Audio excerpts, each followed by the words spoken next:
नमस्कार शेतकरी बांधवांनो, स्वागत आहे तुमचं किशोर दामेदर यूट्यूब चॅनलला. आणि हे बघा, जे फळ तुम्हाला बघायला मिळतंय हे तुम्हाला बघताना मोसंबी दिसते बघा. पण जर असं सोलून बघितलं तर हे मोसंबीपेक्षा थोडासा व्हाईटिश कलर येतोय.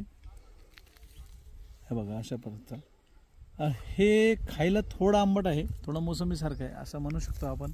70 आणि 30-70% मोसंबी आणि आंबटपणा जो आहे तो इडलिंबूसारखा आहे. आता ह्या झाडाकडे जर तुम्ही पाहिलं तर फळांची साईज जी आहे, हे बघा, फळांची साईज अशी एका हातामध्ये मावत नाही. फळाची चमक बघा, एकदम क्लीन आहे. इडलिंबूसारखं तर फळ नाही आहे, 200% नाही आहे.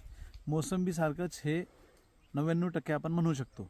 मोसंबीसारखं असून मोसंबीची प्रॉपर चव नाही आहे, त्यामुळे इथे आपण कन्फ्यूज झालो आहे की हे मोसंबी आहे की संत्रा नाही आहे, इडलिंबू नाही आहे.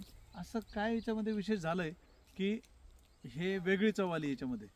तर याला आपण मोसंबीच म्हणू शकतो. पण तुमच्या पाण्यात जरी असं एखादं झाडं आलं असेल आणि असं सेम क्वालिटी त्याच्यामध्ये असेल तर नक्कीच कळवा, कमेंट्स करून सांगा.